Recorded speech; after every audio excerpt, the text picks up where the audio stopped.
ខ្ញុំជាសហគ្រិនស្រីដ៏ល្បីម្នាក់ក្រុមហ៊ុនទើបតែជោគសាហុនថ្ងៃដំបូងសោះតែជាមកឆ្លងភពធ្វើជាមេម៉ាយអាយុ33ឆ្នាំនៅសម័យបុរាណទៅវិញមិនបាច់ថតរៀបការមិនបាច់ឈឺពូកាត់កូនខ្លួនឯងផងមានកូនប្រុសដល់ទៅ4នាក់បាត់ថែមទាំងបានធ្វើជាម៉ែដោះដែលមានកូនប្រសាមានផ្ទៃពោះទៀតមិនធម្មតាទេតែដូចជាមកបោះលៀងគេស្អុយឲ្យគេសោះម្ចាស់ខ្លួនមុននេះចរិតងាយយឺតថោកភាពបំផុតខ្ជិលច្រអូសមិនដឹងគុណចាស់ទុំថែមទាំងចិត្តអាក្រក់ដាក់កូនចៅខ្លួនឯងទៀតហ៊ានខ្លាំងណាស់មិនស្ដាប់សម្ដីផងអីហ៊ានមិនស្ដាប់សម្ដីទៀតធ្លាប់ខ្លួនជាម្ដាយក្មេកហ៊ានវិដំកូនប្រសាស្រីទាំងបំពេញបែបហ្នឹងបានជាម៉ាក់ក្មេកបែបនេះជាលុយបដូរជីវិតកូនប្រុសអញដែលស្លាប់ក្នុងសមរភូមិណាប្តីស្លាប់ចោលនាងម្នាក់នេះបែរជាលួចទុកប្រាក់សោធន12ដំឡឹងម្នាក់ឯងលួចបង្ខំចិត្តបំបែកផ្ទះចេញពីគ្រួសារសពោជើបងធំចង់ឆានជាអ្នករៀបសូត្រខ្ញុំនឹងជួយបងឲ្យបានខ្ពង់ខ្ពស់បងស្រីល្អបងធំទៅថ្ងៃមុខបងនឹងបានធ្វើជាអ្នកចេះដឹងខ្ពង់ខ្ពស់មិនខានទេហាសហាឆ្លងភពមកធ្វើជាមនុស្សអាក្រក់បែបហ្នឹងសោះ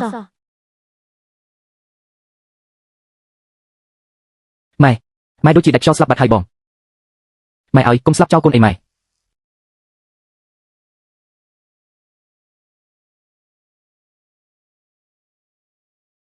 ខ្ញុំទៅផ្ទះត្រកូលឆឹង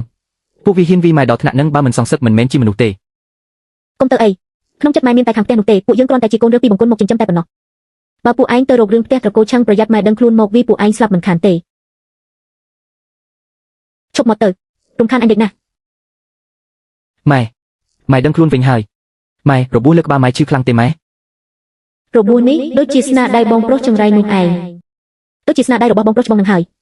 តាមឡើយចំពោះគ្រួសារខាងស្រីគឺស្មោះស្ម័គ្រខ្លាំងណាស់ម៉ែកូនសុំអីញ៉ាំបន្តិចមកកូនឃ្លានចិត្តដាច់ពោះស្លាប់ហើយម៉ែឆ្នាំអត់ឃ្លានបែបនេះផ្ទះណាក៏ពិបាកដែរទៅសុំខាងផ្ទះប្តីឯងទៅបងធំលុយ12ដំឡឹងនោះខ្ញុំប្រគល់ឲ្យពួកបងអស់ហើយតើនរណាសុំឯងចេញឲ្យឆ្ងាយទៅកុំមកប៉ះអញមិនមែនជាស្រីសើជ្រាយឲ្យពួកឯងជិះជាន់ដូចម្ចាស់ខ្លួនមកឡើយគំនុំនេះអញត្រូវតែសុំវិញឲ្យបានទ្វេដងក្រោកឡើងទាំងអស់គ្នាទៅមិនបាច់លុតជង្គង់ទេម៉ែមិនវីពួកខ្ញុំទៀតទេមែនទេម្ចាស់ខ្លួនមុននេះប្រើហិង្សាហូតសោះមើលចុះក្មេងខ្លាចដល់ថ្នាក់ហ្នឹងពិតជាថោកទាបមែនតែពួកក្មេងទាំង4នាក់នេះជាក្មេងល្អណាស់គ្មាននរណាម្នាក់បោះបង់នាងចោលឡើយប្រាប់ឲ្យក្រោកក៏ក្រោកទៅ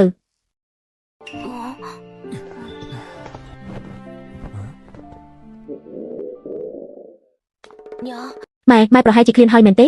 ចាំកូនទៅរកអីឲ្យម៉ែញ៉ាំណា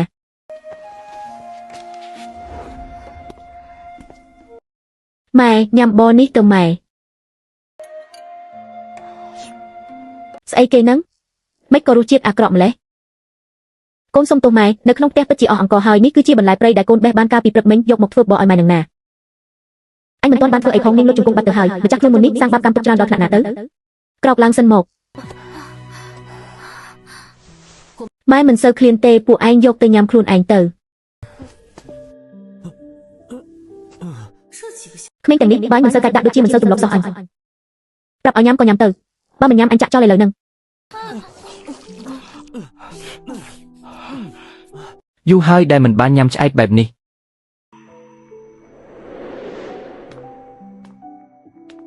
មនុស្ស6នាក់បូករួមទាំងកូនក្នុងពោះរបស់ហ៊ុយណាងដែលមិនទាន់កើតទៀត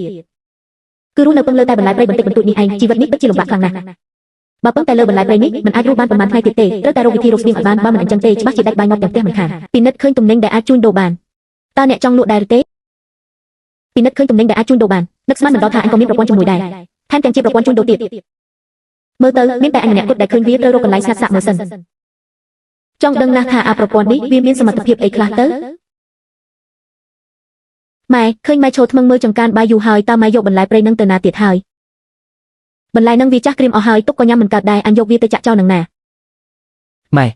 ឬមួយម៉ែចង់យកបន្លែនឹងទៅឲ្យពូធំទៀតហើយមែនទេនេះជាបន្លែដែលកូននិងប្អូនទី3ដើរបេះពេញមួយថ្ងៃណាម៉ែវាជាអាហារចុងក្រោយក្នុងផ្ទះយើងហើយម៉ែកុំយកវាទៅអីម៉ែពូធំវាម៉ែក្បាលបែកដល់ថ្នាក់នឹងហើយមិនក៏ម៉ែនៅតែគិតដល់ពួកវាទៀតម៉ែពិតជាឈាមត្រជាក់មែន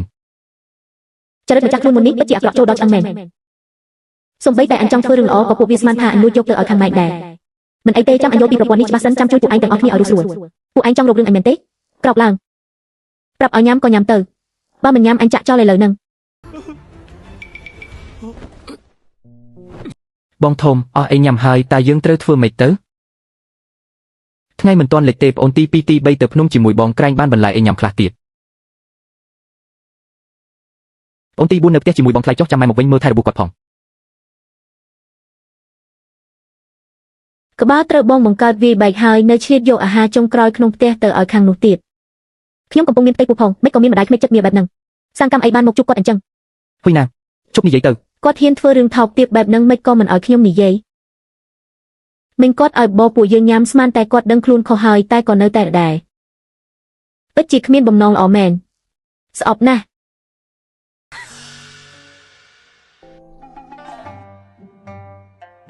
បន្លែព្រៃធម្មជាតិ1គីឡូតម្លៃ10កាក់បញ្ជាក់ការលក់បានលុយមែនតើហាសហាលើកនេះរួចហើយអញពេលបន្លែព្រៃដូរយកលុយរួចយកលុយទៅទិញម្ហូបអញ្ចឹងគ្រួសារអញលែងដាច់បាយងាប់ហើយនៅវាលស្រែខាងមុខនោះដូចជាសម្បូរបន្លែព្រៃច្រើនជាងតើពិនិត្យឃើញបន្លែព្រៃធម្មជាតិតម្លៃ2កាក់តើអ្នកចង់លក់ដែរទេលក់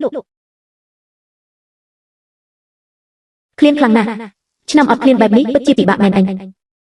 ពិនិត្យឃើញបន្លែព្រៃប្រភេទទី1តម្លៃ8កាក់ប្រភេទទី2តម្លៃ12កាក់ម្នាក់ណាងាប់ចោលហ៊ានមកលួចស្រូវផ្ទះអញហាអ្នកភូមិមកមើលចុះមេម៉ាយចៅកំពុងលួចស្រូវក្នុងស្រែហ្នឹងអញថាហើយថាចរិតថោកទាបរបស់មេម៉ាយចៅកែមិនឡើងទេមកបៀតបៀនអ្នកភូមិទៀតហើយច្បាស់ជាលួចស្រូវយកទៅឲ្យខាងម៉ែវាទៀតហើយមើលទៅស្ដោះទឹកមាត់ពិតមែនហើយសូម្បីតែលុយសោធនព្រៃវាក៏វាលួចយកទៅឲ្យខាងម៉ែវាអស់ដែររឿងអីដែលវាមិនហ៊ានធ្វើនោះណែបើភ្នែកមើលឲ្យច្បាស់ទៅមើលនេះជាស្រូវឬក៏បន្លែព្រៃកុំចេះតែបើភ្នែកនិយាយមួលបង្កាច់គេមកមើលនេះមិនមែនជាបន្លែសម្រាប់ឲ្យជ្រូកស៊ីទេអីនាងបេះរបស់នឹងធ្វើអីហេផ្ទះនាងសំបីតែមន់ទាក៏គ្មានមួយក្បាលផងតែបន្លែជ្រូកនឹងធ្វើអីអញមើលទៅនាងគ្រាន់តែយកវាធ្វើជាលេសដើម្បីលួចស្រូវអញតែប៉ុណ្ណោះក្នុងផ្ទះអញអស់អង្គលេងហើយកូនទាំង4នាក់ឃ្លានចិត្តដាច់ខ្យល់ស្លាប់អស់ហើយអញបេះបន្លែជ្រូកនឹងយកទៅកិនធ្វើបូលីទឹកគ្រាន់តែឲ្យពួកវាញ៉ាំកុំឲ្យតែញាប់ប៉ុណ្ណឹងក៏មិនបានដែរអីឬក៏ចង់ឲ្យពួកវាងាប់ទាំងអស់គ្នាទើបអ្នករាល់គ្នាអស់ចិត្តបើអ្នករាល់គ្នាមើលងាយបន្លែជ្រូកនេះម្ល៉េះមើលទៅអង្គក្នុងផ្ទះអ្នករាល់គ្នាច្បាស់ជាសម្បូរហូរហៀហើយមែនទេអញ្ចឹងចុះបើចិត្តល្អជួយឲ្យអញខ្ចីអង្គកន្លះខាងមុខចាំដល់ពេលប្រមូលផលអញនឹងសុំវិញទ្វេដងមកតើមាននរណាហ៊ានឲ្យអញខ្ចីទេចេញមុខមកម្នាក់មើលគ្រប់គ្នាក៏ពិបាកដែរមីងឲ្យ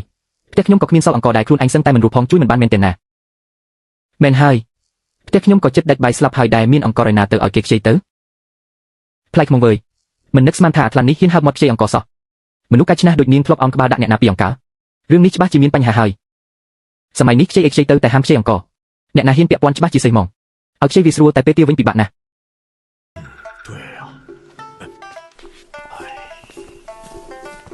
បងស្រី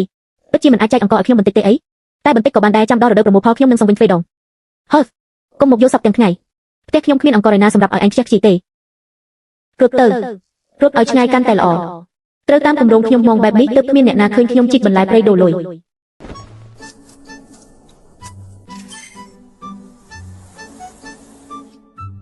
ជីកបន្លែព្រៃដូរបានអង្គ5ចិនសំទោលឲ្យកន្នី10កាក់ខំប្រឹងពាក់កណ្ដាលថ្ងៃចុងក្រោយដូរបានអង្គតែ5ចិនគឺត្រឡប់ទៅដើមវិញដដែលមើលទៅបើពឹងតែលើការជីកបន្លែព្រៃបែបនេះលបឿនរកលុយគឺយឺតពេកហើយត្រូវរកវិធីផ្សេងទៅបានបន្លែព្រៃតែប៉ុន្មានក្តាប់នឹងគ្រប់មាត់អ្នកណាទៅរត់ឡើងភ្នំពេញមួយថ្ងៃលីសឹងតែដាច់ចង្កេះបានតែប៉ុណ្ណឹងឯងចុះម៉ែទៅណាប្រហែលនៅផ្ទះខាងម៉ែសបាយភ្លេចផ្ទះខ្លួនឯងបាត់ហើយបងប្រុសតើម៉ែលេងត្រូវការពួកយើងហើយមែនទេបើគាត់មិនមកវិញគឺរឹតតែល្អពួកយើងនឹងរស់នៅស្រួលជាងមុនចាំខ្ញុំទៅតាមរកម៉ែអ្នកណាខ្លះដែលមិនចង់ឲ្យខ្ញុំមកវិញហាម៉ែត្រឡប់មកវិញហើយ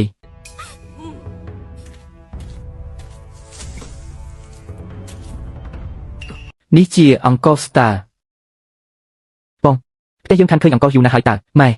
តាំងពីគ្រូរងស្ងួតមកសំបីតែអង្គមួយគ្រាប់ក៏គ្មានដែរចុះម៉ែបានអង្គនេះមកពីណាទៅមានរបស់ល្អជាប់ខ្លួនក៏ជាទូដែរបើហ៊ានតែឃ្លុយមាត់មួយម៉ាត់ច្បាស់ជាឆោឡោពេញភូមិមិនខាននេះម៉ែបំរុងយកទៅដឹងគុណលោកតាលោកយាយពួកឯងទេតែរឿងសមិញធ្វើឲ្យខ្ញុំដាច់ចិត្តពីពួកត្រកូលចឹងហ្មងខំជួយលុយកាក់គេអស់ប្រហែលឆ្នាំចុងក្រោយបែរជាត្រូវបងខ្លាយពួកឯងវាយបែកក្បាលទៅវិញចាប់ពីថ្ងៃនេះទៅមានរបស់ល្អអីគឺទុកញ៉ាំខ្លួនឯងទាំងអស់គួយនាងយកអង្គនេះទៅដាំទៅដាំឥឡូវមកមែនម៉ែអ្នកភូមិម្នាក់ញ៉ាំតែមួយពេលទេចំណែកយើងព្រឹកមិញក៏ទើបតែញ៉ាំបមើមឈើហើយដែរ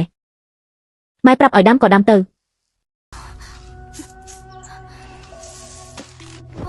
អង្គប៉ុណ្ណឹងសំបីតែគៀបថ្មិញក៏មិនចប់ផងដាំឲ្យអស់ដាំជាបាយស្មងទៅ ម៉ែអង្គនេះយ៉ាងហោចណាស់ក៏3 4ចិនដែរបើដាំអស់គឺអាចទុកញ៉ាំបានច្រើនថ្ងៃណាបើខ្ជិះខ្ជាយបែបនេះមិនស្ដាយទេអីសម្ដីខ្ញុំនិយាយត្រូវការឲ្យអញមកប្រដៅលើកទី2មែនទេ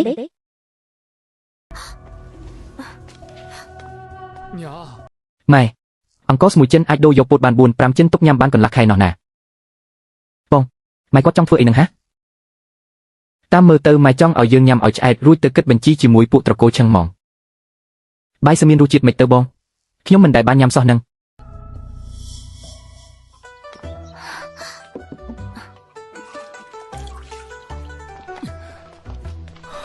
ផឹកទឹកបាយសិនទៅប្រយ័ត្នបន្តិចទៀតញ៉ាំបាយឆ្អែតពេកចុកពោះម៉េចមិនចូលចិត្តផឹកមែន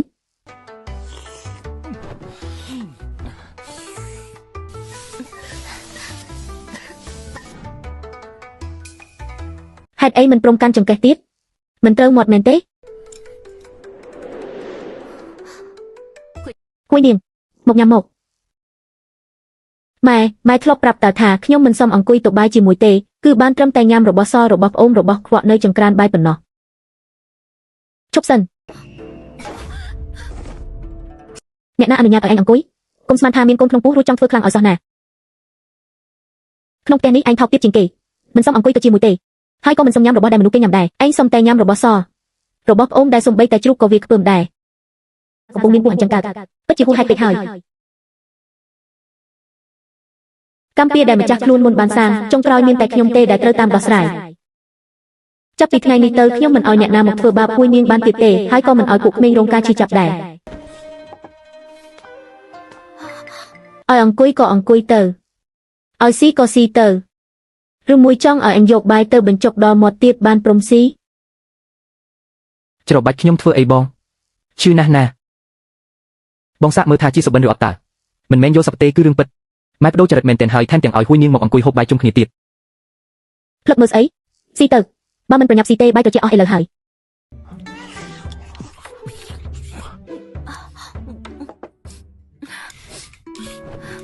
បាយកន្លះចាននឹងទុកធ្វើអីចង់លាក់ទុកយកទៅឲ្យគ្រួសារតកូលឆឹងទៀតមែនទេប្រហែលត្រូវម្ចាស់ខ្លួនមុនធ្វើបាបខ្លាំងពេកហើយសូម្បីតែហូបបាយឲ្យឆ្អែតក៏មិនហ៊ានដែរឃើញហើយខ្លោចចិត្តណាស់បាយស្នេះឈ្ងុយផ្អែមឆ្ងាញ់ណាស់ឆ្ងាញ់ខ្លាំងណាស់បងមួយជីវិតខ្ញុំមិនដែលបានហូបរបស់ឆ្ងាញ់អញ្ចឹងទេម៉ែ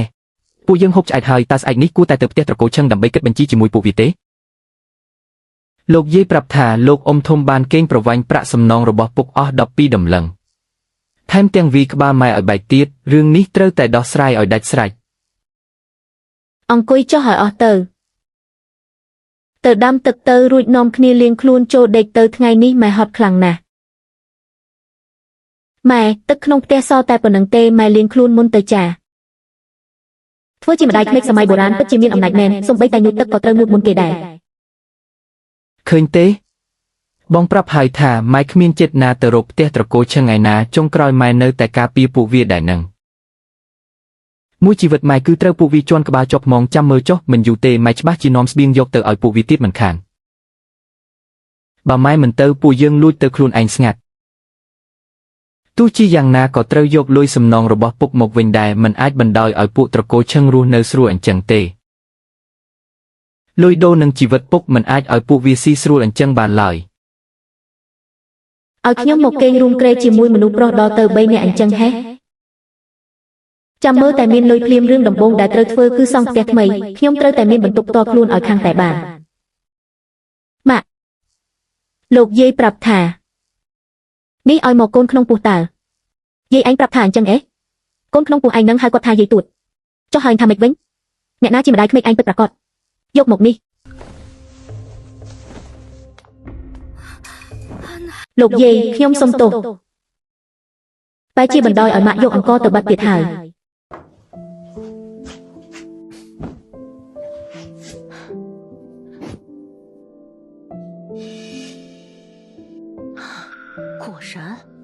ក្នុងសម័យទូរភិក្សក្រខ្សត់បែបនេះមិនដឹងថាលោកយាយត្រូវត្រង់អត់ប៉ុន្មានទេទើបសន្សំបានពោតប៉ុន្មានគីឡូនេះ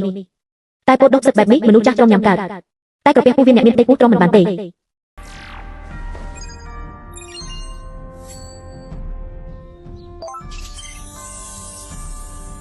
ដូរយកពោតល្អហើយអស់លុយពីការតាប់បាត់ ថ្ងៃនេះត្រូវតែរកវិធីរកលុយឲ្យបានច្រើនជាងនេះហើយ អូនកាត់អីហ្នឹងអ្នកណាធ្វើបាបអូនមែនទេ អំបញ្ញមិញលោកយាយបានផ្ញើពោតមួយថងមកឲ្យខ្ញុំទុកឲ្យកូនក្នុងពោះញ៉ាំតែម៉ាក់គ្រាន់តែដើរចូលមកក៏រឹបអូសយកទៅបាត់ហើយ មិនដល់ថ្នាក់នឹងទេដឹងយប់មិញសំបីតែអង្គសម្រិតក៏ម៉ាក់សុកចិត្តយកមកឲ្យពូយើងញ៉ាំដែរគាត់មិនមែនកំណាញ់ត្រឹមតែពោតប៉ុន្មានគីឡូនេះទេ យកទៅដាំបោទៅលោកយាយស្រឡាញ់ពួកឯងជាច្រើនណាស់ឲ្យពោតមកមួយថងនេះបែងចែកធ្វើជាពីរពេលដាំបោទៅញ៉ាំបាយព្រឹកឲ្យឆ្អែតសិនសឹមចេញទៅធ្វើការ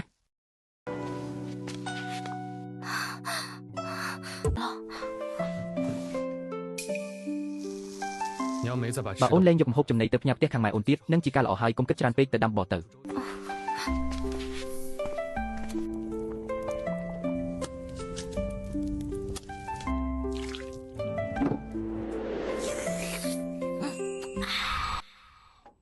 ត្រៀមខ្លួនធ្វើការ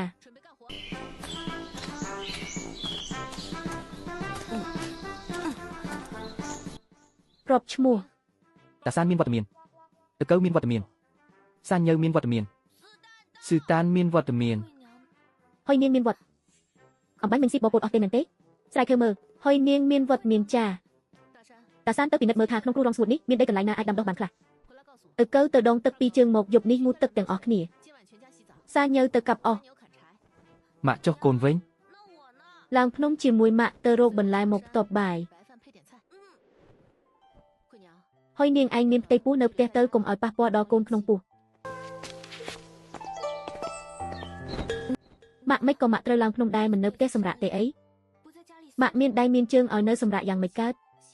ឯងជាស្រីមានផ្ទៃពោះនៅផ្ទះកុំចេះតែដើរចេញក្រៅកុំឲ្យប៉ះពាល់ដល់កូនបើគ្មានខ្ញុំនឹងប្រព័ន្ធជំនួយទេពួកគាត់ពិតជាចង់ឡើងភ្នំរកកំហុសមែនអេតាំងពីចូលផ្ទះមកម៉ាក់មិនដែលធ្វើការងារសោះថ្ងៃនេះចម្លែកខ្លាំងណាស់ បងពូយើងពិតជាត្រូវលាក់ម៉ាក់មែនអេ